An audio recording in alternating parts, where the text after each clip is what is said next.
Welcome back to the Make a Baby podcast. I'm Carolina Sotomayor, your podcast host and womb healer. Today, we're talking to someone across the pond, and we're so excited. This is Holly Lamb, and she is a womb witch. I said that. A womb witch. I'm a womb healer, and I'm also a witch. So maybe I'm a womb witch. We'll know at the end of this episode. So I'm so excited to talk to you. Thank you so much for coming here, Holly. Thank you so much for having me. I already know that this is going to be an amazing conversation, diving into the depths of the womb space. I love that. We have never had a womb witch on the podcast. I've embraced the word witch in my title, priestess, over the past year and a half, 2 years. And it's something that I'm not scared to say anymore. It still catches a lot of people off guard. The fact is I am a witch. Yay! Welcome to the crew. I also discovered as well recently that I'm a kitchen witch because I was listening to this audiobook and she was like, kitchen witches. And in a previous life, I was a chef and I love cooking and baking. And I realized all these years I've just been infusing my magic into food. And I was like, oh, I'm also a kitchen witch. I'm like, yes, I'm claiming that. I believe that I forget the name, but I'm like a plant witch. Nice. I think it's called a garden witch. But I do better with indoor plants than outdoor plants. Uh-huh. And I haven't been successful with a garden yet. But I do have 33 snake plants. Oh, nice. Your home must be like really like zen and like chill. Some days when my son's not home. I have a rowdy 9-year-old, so it's fun though, and it's loud, but it's happy. Yeah, that's the I main wouldn't thing. call it. It's fun and lived in. It's very welcoming for that. Probably that. Right. It's very welcoming. So tell us. Okay, so this is kind of a theory I have, and you can bust it if you want to. Is people don't get into womb work or birth work or pregnancy work, but especially like emotional, spiritual support, but particularly womb work, if they have not experienced a life-altering event, trauma, or witness it to someone that was been close to them that also impacted them in a great deal. Mm-hmm. Could you tell us how you became a womb witch? Yes. So yeah, you're so right. And that's what I see as well. Back in 2022, I started to experience changes to my menstrual cycle. I started to become really anxious and overwhelmed when that's something that had never happened to me before. And then my skin on my face literally just like blew up and I had like itchy skin and sores and it like literally like came out of nowhere. And I've been very lucky. I've been one of those people that's never really suffered too much with their skin. And Same. I was like, what the hell is going on? So I went to the doctor. He was not helpful. He told me that because I am a woman and I wear makeup, this is why I have skin issues and gave me some steroid cream. And I was like, thanks very much for that. That's really helpful. Yes, but that was not helpful. So I was already kind of alternative medicine anyway. Yeah, I love that. Yeah, like a homeopath. And he was like, I think it's hormonal. So after kind of back and forth, I did end up going back to my like regular doctor, like over here we call it a GP. And I got to see a trainee GP and she was so helpful. And after tests and history and symptoms, I was diagnosed with early menopause. Was your original GP a man? So yeah, in the UK. But then you saw a trainee that was a woman. Yes. So I just want to highlight is that I have had such great success with most women practitioners.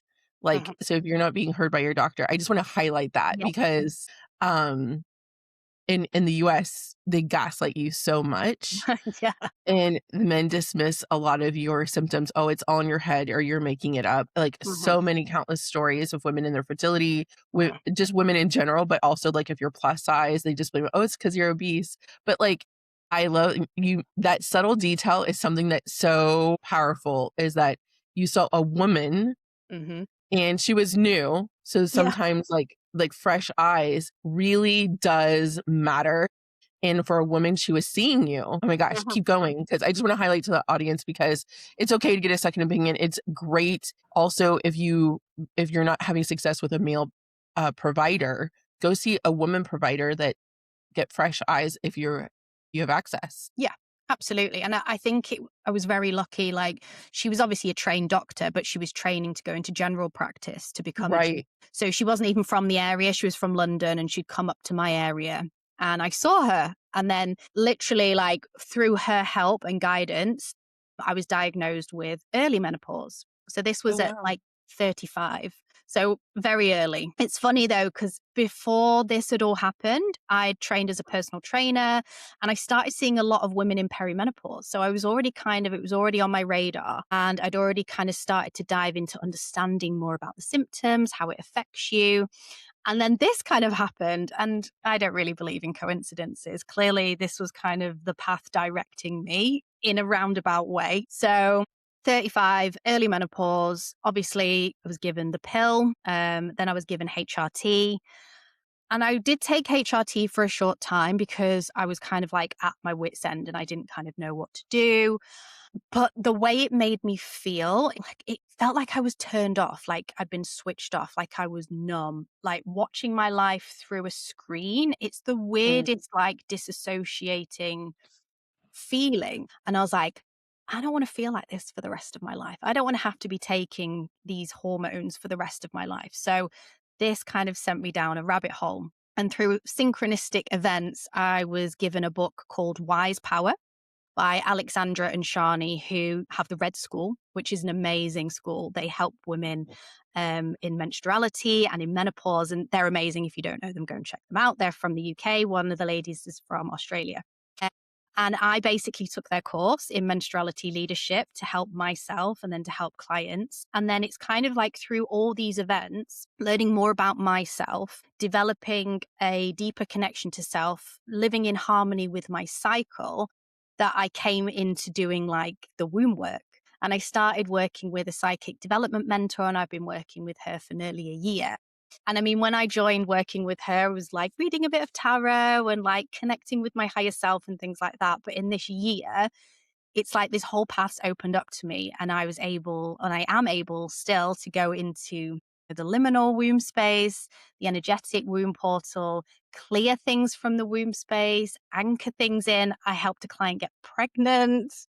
Isn't that the Um, best feeling I ever? know, I was like, oh my God, it's so exciting. It's the best feeling ever. It's opened up this whole new world. And I always think, like, if I was still taking HRT, would I be here now? And I wouldn't be, because for me, 100%. yeah, deep inside, I was like, there is a different path. And it was hard. It's not been easy. Like, it's taken like what, 2026, 2, 3, so 4 years to kind of get Yeah. to a place where I'm really comfortable. I don't really experience any symptoms. I have a really lovely relationship back with my cycle.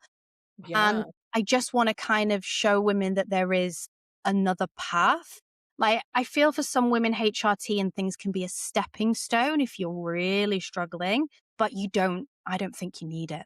There's a reason why our hormones naturally decline. And for me, and reading that book, Wise Power, it reframed it as this massive awakening for women to really step into their power as they get older. And that's kind of been forgotten. Like, the crone era has been turned into this that has negative connotations. Because aging is frowned upon. Of course. Of course. Yes, especially, I mean, in America. So, Mhm. that is not, nobody talks about that here, No. of, like, the diminishing of your hormones is instantly, like, they have pellets that you can get inside, Mhm. um, and, like, I think I hear when I hear women or their or friends and their mothers talking about it, it's always that. It's, like, the pellets or the patches Yeah. for, and HRT is hormonal replacement therapy for anyone that's wondering. Oh, man, so is the early menopause reversible or not? So for Just me, I curious, mean, I've never I don't know. So I always ask guess yeah. questions I don't know because I'm like, this is, if I don't know, probably your listeners don't know. So for me, I feel like I have healed myself from this so-called diagnosis that the doctors gave me. And I always do take diagnosis with a pinch of salt, because sometimes you can kind of it can feed into the narrative of, this is the thing that I have. And Right. maybe it's not like fixable. Whereas I was like, no, this isn't my life. And I've managed to turn it around, and I have a pretty much regular cycle now. My skin is better than it's ever been. Do have flare ups from time to time, but nothing like it was. And I feel personally that through doing the cycle and the womb work, that I have healed myself through holistic practices from this diagnosis. Obviously, every single woman is different and it depends Right. on what journey you're on and maybe your belief system. But I know that our mind is so powerful that if we truly do believe that this work is healing us, then it can. And that's kind of how I feel about it. And that's why I kind of want to show women that there is an alternative if you don't feel that medication is resonating with you. Right. You just always do what you feel that you're ready for and what's best for you. I know a lot of women, or even in my own journey, when I've heard stories like yours, I balked at it because it was so foreign. I never been exposed to it, never heard of it before. And I was still very medically minded and I wasn't ready for that. Eventually, I went on to see a Chinese practitioner and all of these things, an herbalist, to get tinctures and acupuncture, cupping, healing, all the kinds that you can do, shamanism, um, hypnosis. Like I've done the gamut. Except like have my husband told me a story of when his friends did frog venom. I have not done that. I don't think that's for me. No. But all the power to you if you're doing it in a safe way. So for me is that I think it's really important for women just to know and be exposed that there are in other parts of the world or even here in the United States, we have traditional Chinese medicine Mhm. doctors, and there's so many holistic practices. There's a whole spectrum of them. You just have to research them and decide what's best for you. Yeah. And I think it's really important to know that they're do what is best for you always, Hmm. is also my disclaimer. So, like for me is like, yeah, I have a Chinese practitioner that I go to now quarterly just for check-ins and stuff like that, and she's local. But, so tell us about I wanna know more about you're talking about anchoring into the womb. You are talking about things I've never even heard of. I became the womb healer. Someone called me a womb healer in 2018, 2019, and, I just need to know, like, because 'cause you're talking about things that I don't know, and I'm like, "So I've been doing this for a while," and, of course, different training, but also I am kinda jealous because in the UK, I feel like like, mythologies or maybe the modalities are just a little bit more talked about maybe? Mm.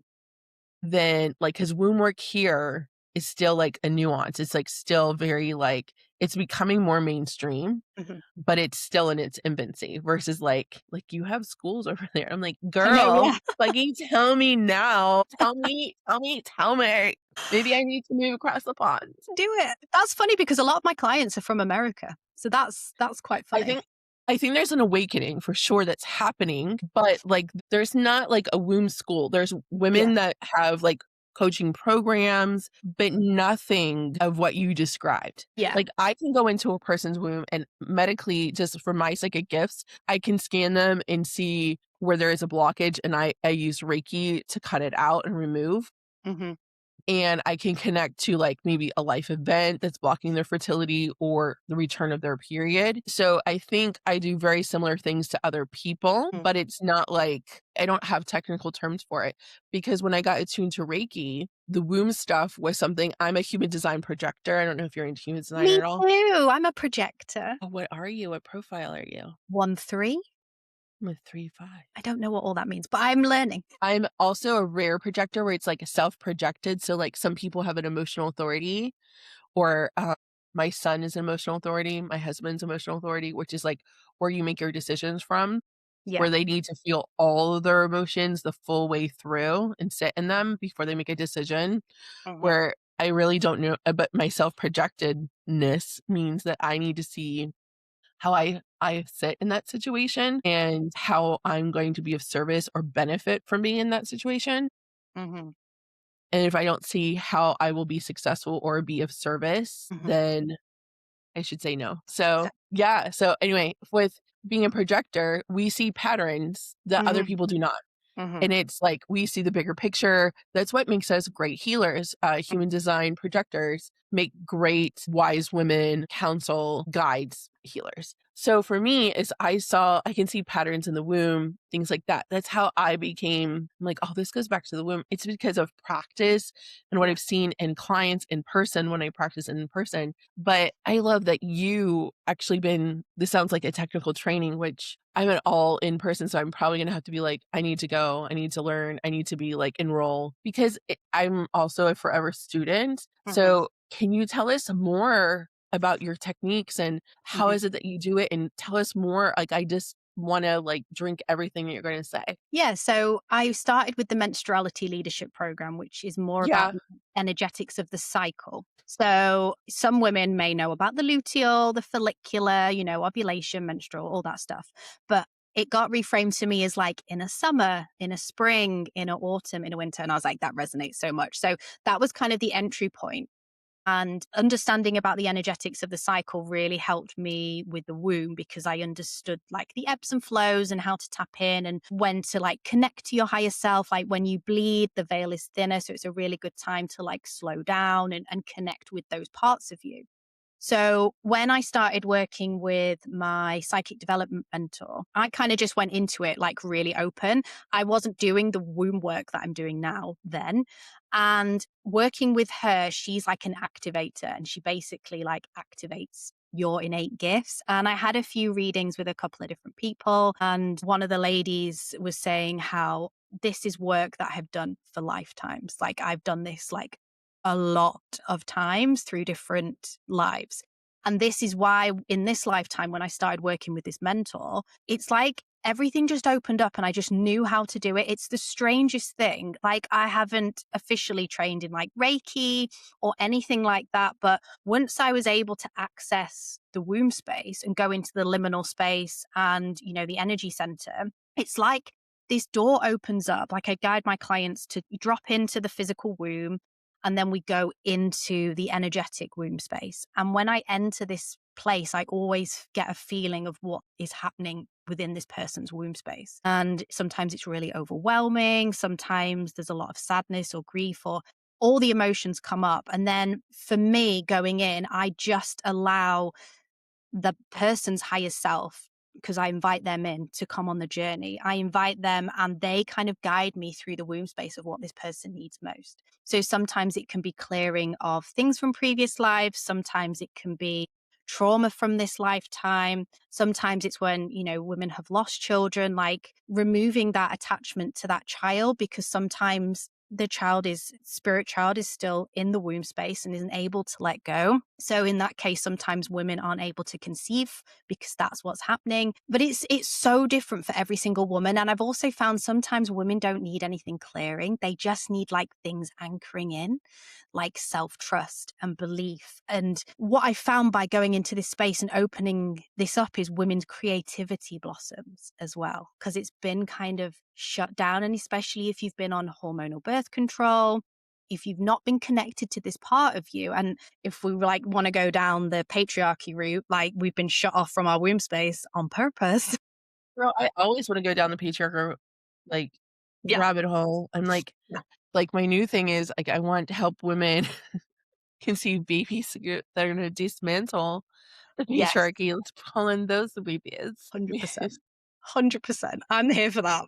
You said something that I've never experienced and it's never come to my consciousness, but it totally makes sense. But I have never, ever, ever seen or experienced is if a baby's soul has not left the womb space. Mhm. That makes sense 100% because I have done homework, like housework where I go in and clear people's homes and I get to know the spirit of their home because their home is like a womb for their whole entire family. They're Mm. holding them, right? And there are spirits that can linger from items or past owners or loved ones that have come through, some mischievous spirits, and then loving ones that are there for the highest well being, but I never have experience where a baby hasn't fully transitioned from the womb.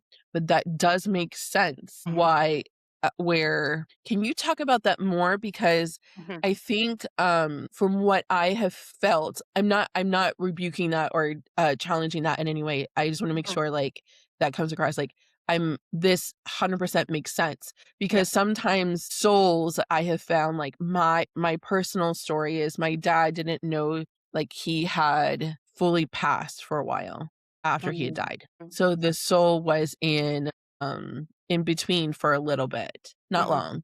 Mhm. But so it makes sense of souls that have died, like babies who have passed or Mhm. been aborted or miscarried, that maybe they could experience the same thing. I also want to reiterate that in my experience, that doesn't happen to every soul. No, I think that's really important, is like usually it's not common, like, Mhm. that they linger and they don't fully transition to the spirit side. Can you speak on that a little bit more if you feel comfortable doing so? Yeah, it was one particular client who kept miscarrying at the same time every time. And she'd done all the Yeah. things, all the like holistic practices and she'd been down everything and she's mid 40s now.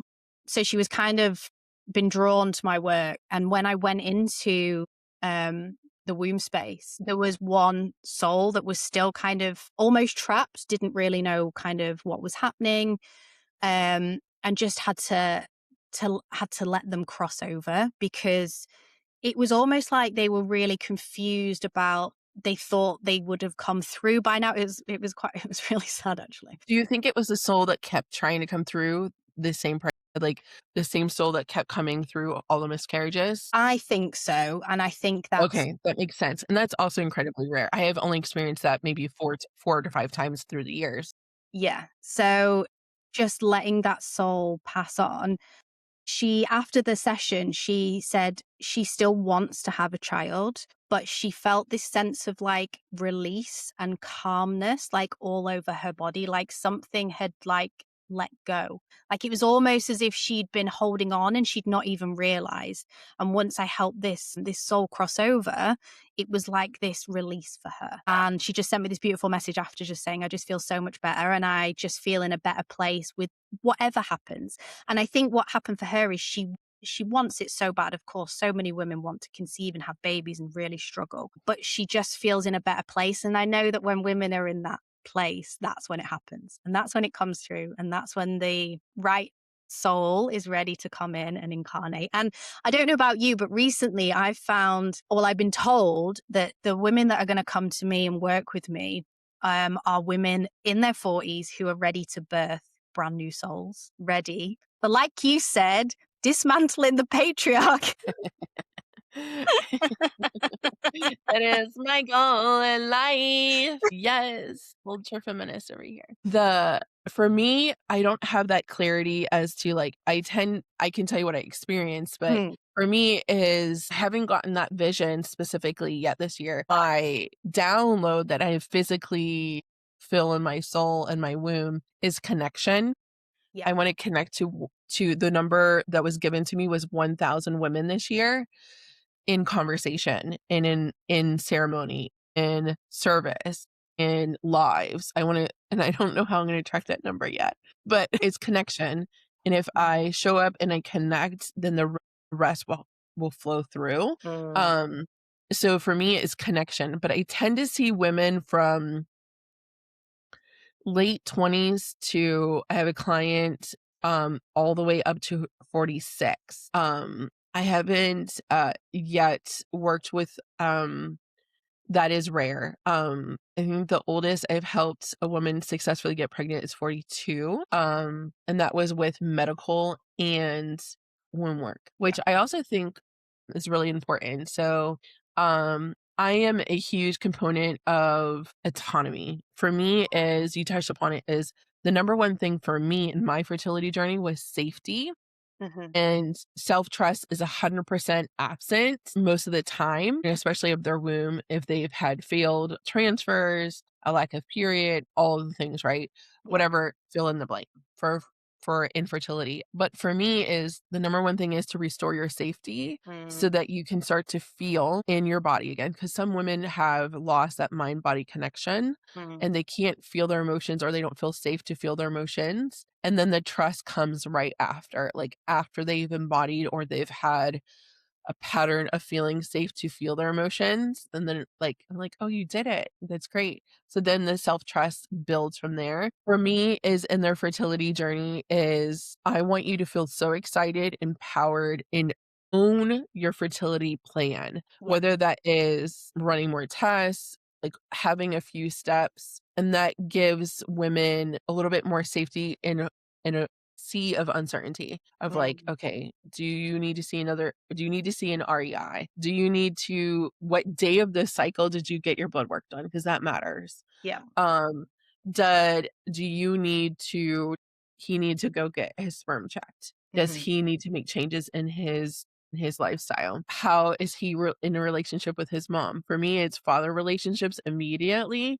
If you're a woman trying to get pregnant, tell me how your relationship was or is with your father. I don't care if he's alive or passed. That matters Mhm. because safety comes from me is relation if you're a woman to your father relationship most of the time, and then for the male is mother. Like so Mhm. direct parental impact is like how is your husband's relationship with his mom? I don't care if it like, how was it when she was growing up? Was she critical?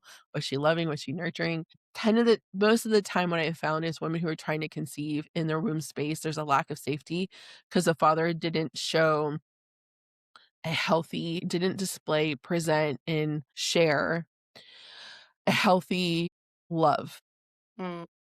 Either there was an absence or there was or a conditional love or it had to be performative that it wasn't maybe it was inconsistent or fill in the blank, but the thing is that it wasn't steady, it wasn't unconditional, and there were so that that person internalizes it's not safe to show up, it's not safe to be too loud, it's not safe to fully express my feelings, it's not safe to be touched, if insert whatever it is. Yeah. So if we restore safety, that is like the number one thing. But I also want them to feel like Western medicine and Eastern medicine can go together if they choose to. I have Mhm. other women who are like, nope, 100% all natural. That is okay too. So I have seen what I've had success in the 111 babies, both.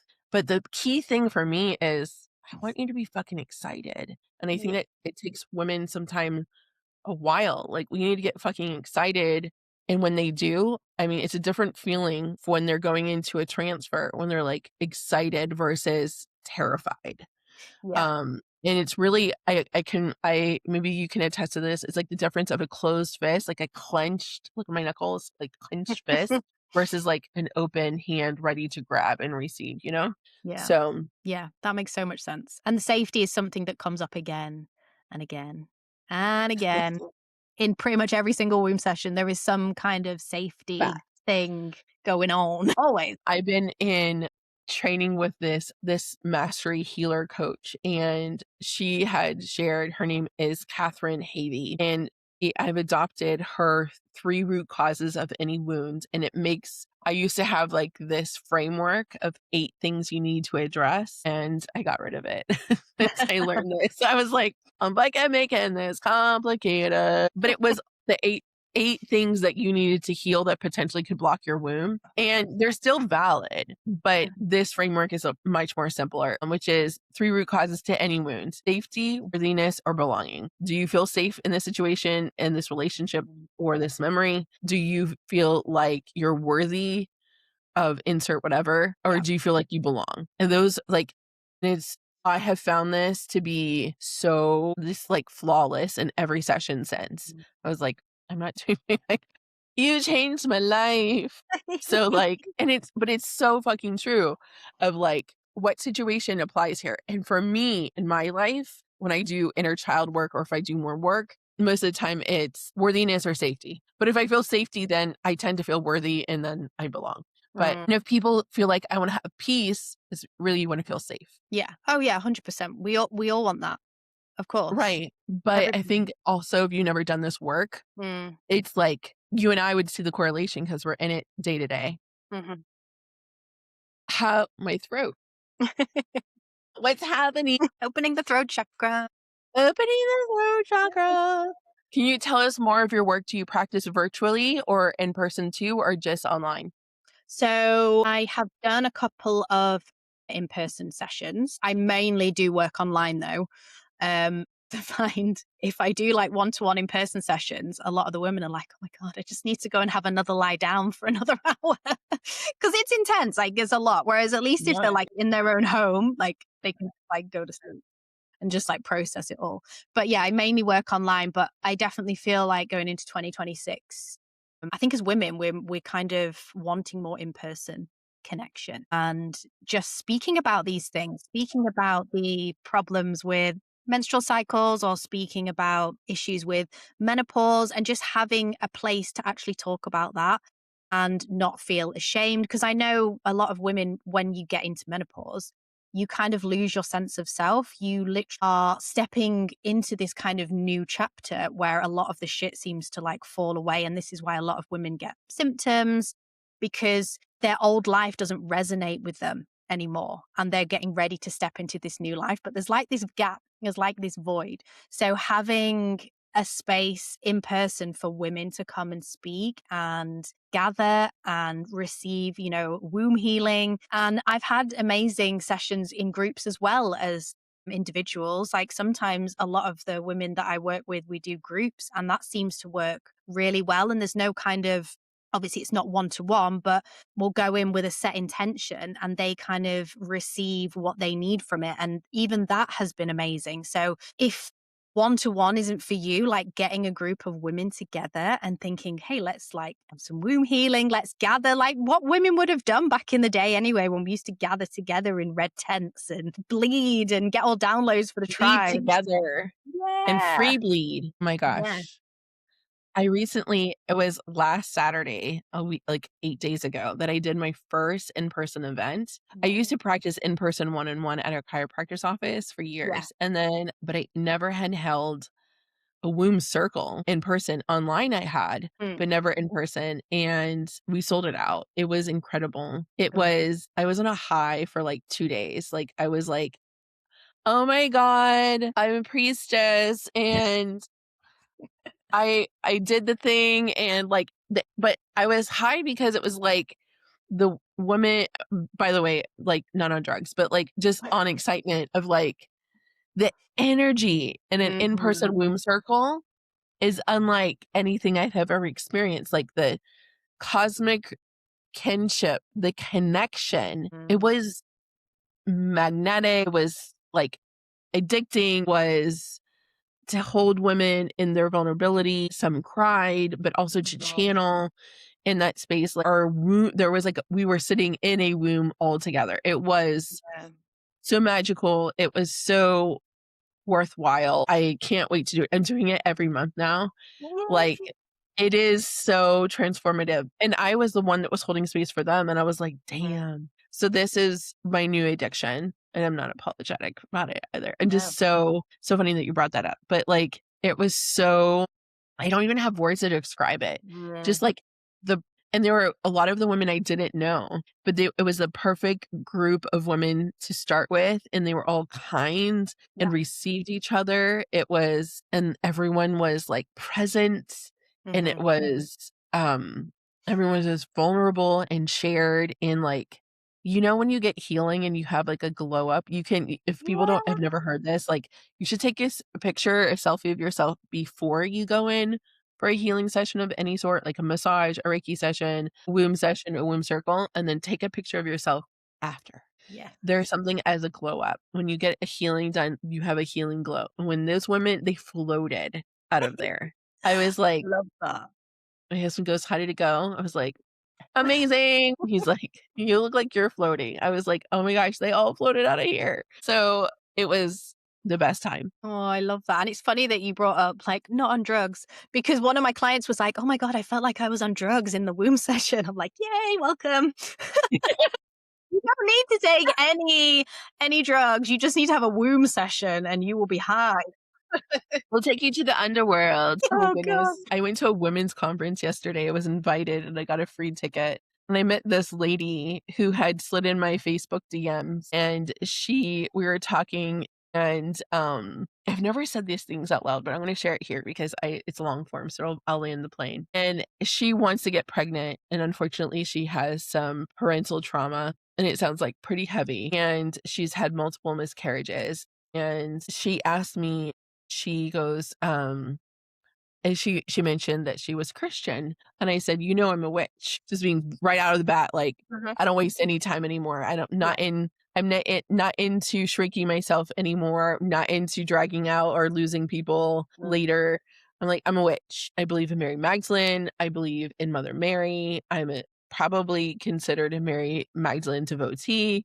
Like, very much, and I think mine is, not to get too specific, but that caught her off guard, and she was not familiar too much with Mary Magdalene. And I said, "That's okay." So then I asked her some questions, and I said, "So with your faith, are you comfortable with doing womb work?" Because she was asking me for advice and things like that. And we were sitting next to each other, and I said, "Yeah, but are you comfortable with doing womb work?" And she explained like how her husband didn't want her to do chakra work. And I was like, "Look, can I give you a little education Mm. of what chakra work is?"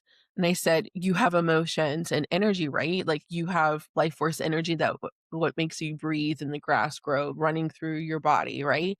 She goes, "Yeah." I was like, "And you feel emotions right now? Like when you saw me and we sat next to each other randomly and we had spoken prior to this event, but I had no idea you're going to be here. Like, did you feel a certain thing?" And she said, "Yeah." I said, "Okay, so you're alive and you feel emotion. That's not evil, right?" And she goes, "No." I said, "So then chakra work is just emotional work. Mhm. It may look different, but you don't have to bring in all the other entities, but chakra work is just that.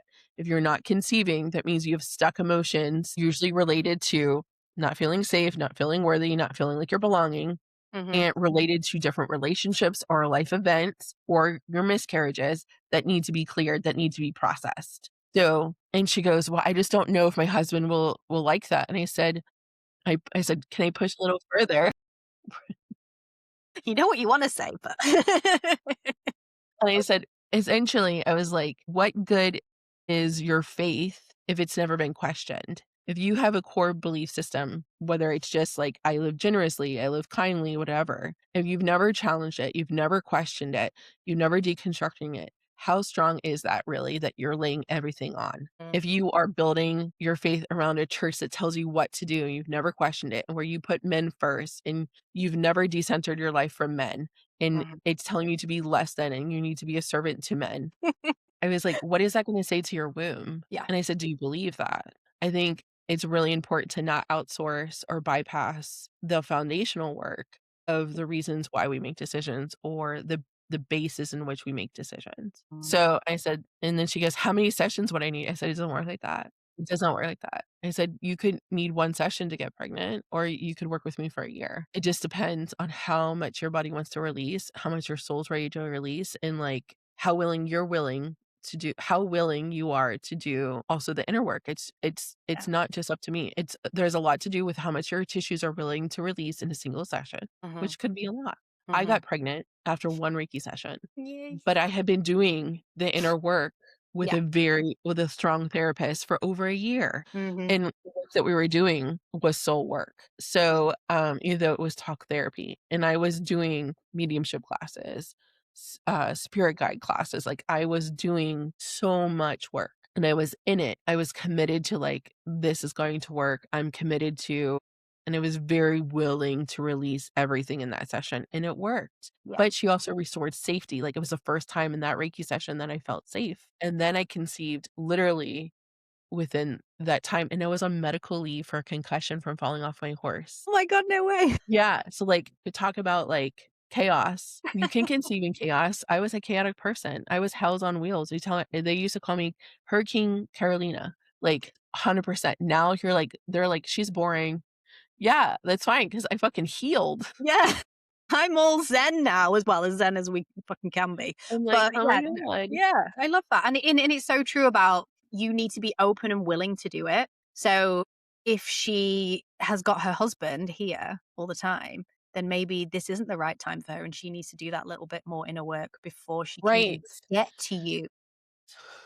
Yeah, I think it's super important also just, like, to understand, like, it's just not a magic wand. It's not like Mm-mm. you're coming to me and you're like, "Oh, yes, I'm gonna open your wound space, and then go do your fertility treatment, go have sex, go do whatever you're gonna do, Yeah. and then you're gonna conceive." It also is like, there's a part of sticking. Like the baby has to, you have to feel safe through the whole thing. If Yeah. you don't feel, you might feel safe to receive, but do you feel safe enough to hold? I have this Mm. theory that I haven't shared with anyone. You want to know what it is? Yes. Okay.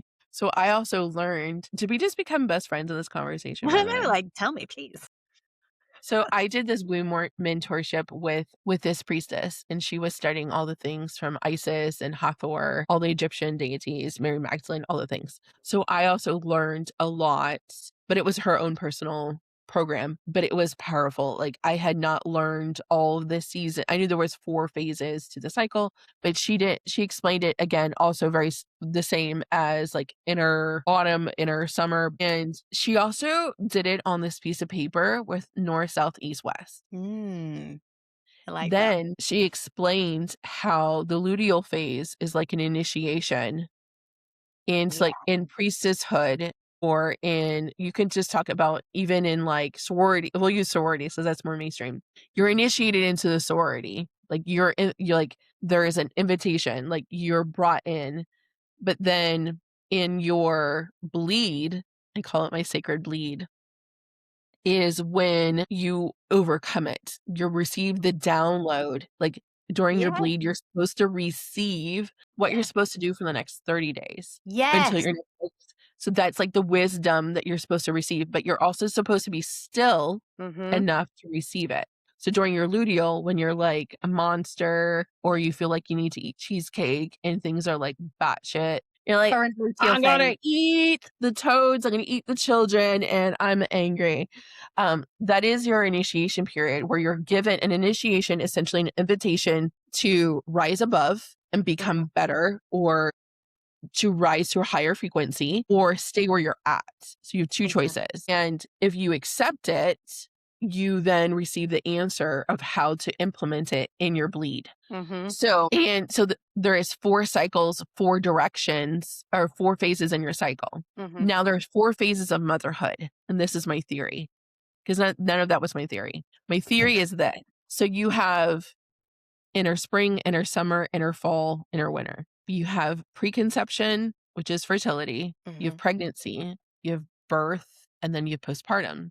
I hope I say all this correctly. In fertility, we're learning to receive. When we're Mm. trying to conceive, we're trying to receive. In order to conceive, you need to receive. Pregnancy, we're learning to hold. In birth, we're learning to surrender to ourselves, Mhm. to our wombs, to allow it to happen. Mhm. And our postpartum, we're learning to res Yes. you see my patterns Yeah, now? oh my god. Totally, that makes complete sense. So, for us, in order to conceive, you need to receive, but in order to receive, you need to feel safe. Yes. Yes. And 100%. most women don't know how to feel safe because I'm using that woman as an example. We're told by men our entire lives how to do things, how to think, how to act, how to behave. Mm. We are internalized and inherited a lot of patriarchal values that do not serve our womb space. They do not serve us as women, Uh-huh. or healing, or to put ourselves first. It is conditional beliefs to center men in our service of men always and every second of the day. But if Mhm. you are to be a creator of life and to be a woman that's fully embodied, you need to start putting yourself first. And that starts with decentering men. And also, what does that do? That makes you start to question why the way you think you do. Why do you act the way you do? How you Yeah. make decisions, even your relationship. And that can destroy marriages. That could destroy like Yeah. a lot of things, but it will leave an empowered woman in her womb without, that's how, like those kind of inner works are what you do in womb sessions that are the Mhm. benefits of that. And people who find that threatening are people who are taught to fear. And in churches, in the patriarchal systems, that's how they control you is, well, if I do that, if I do chakra work, that's of the devil. So Mhm. that is going to make me fearful. I need to be scared of that. Do Mhm. this flash. There's no such things as demons. King James, the King James versions is letting you know the pedophile who had all of those texts written is because he was the demon who was molesting over 400 children and killing them. Mm. And he wanted to mask all of those things. So like if you're afraid of a demon coming in, it's a lie. It's a lie. So anyway, this is my soapbox. So I just went off on a whole That's tangent. no, I love it. It makes so much sense. There's of course there's the correlation between the cycle and then the birth cycle, like the fertility, Right? conceiving. 100% this makes total sense. And that's what I learned in the menstruality leadership program about the luteal and how slowing down to basic. And what I love as well is if you are like losing your shit in your luteal phase, you need to like tune back in and calm that down, because once you get to menopause, it's like being in your luteal phase all the fucking time. So the cycle work, coming into resonance with your cycle and working with her now before you get to menopause, allows you to go into menopause without losing your fucking mind. That's why so many women, I believe, have symptoms, because they have this complete disconnect, because they aren't in resonance with their cycle. And once menopause hits, it's like the luteal phase all the fucking time, like all the time. You know what, I'm hearing you talk about that, and I'm thinking about, like, people I know personally, the word resistance. There's a resistance to it. Yes. And when I was writing my curriculum, I'm actually doing a group program on receiving, on mastering the art of receiving, and it's called Love She that. Receives, and we're gonna launch it in February. And we, meaning, like, myself and my assistant, We, as if I have a whole team. the royal we. A royal we, my womb and I. We're launching She Receives, and it's an 8-week program on how to receive your baby, how to receive yourself, how to embody and master the art of receiving. Yeah. So but when I heard you say all of those things, is the opposite of receiving is resisting. Mm-hmm. So women are resisting their luteal phase. And if so, we need to receive our luteal phase so that we can transition into our wisdom. What archetype is that when we're in our menopausal? I don't know much about archetypes, but I know there is one. Do you follow those So, or no? yeah, no, I think so. I Is it think once you're visual? like post-menopause, that's like crone energy. Crone. But I suppose like transitioning through menopause, you are kind of transitioning into the crone, like the wise woman. Okay. Yeah, wise That makes woman. sense. Wise woman. So, like, yeah, that I've had so many, gosh, I feel like I jumped a lot in this conversation in quantum leaps, forever changed because of the conversation with you. Oh my God. I'm obsessed with you.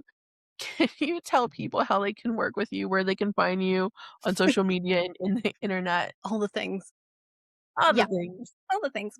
So I am Womb Witch Holly on Instagram, TikTok, Facebook, Threads, all the things. If you want to like find my unhinged thoughts, then go to Threads, because I am loving Threads at the minute. It is a vibe.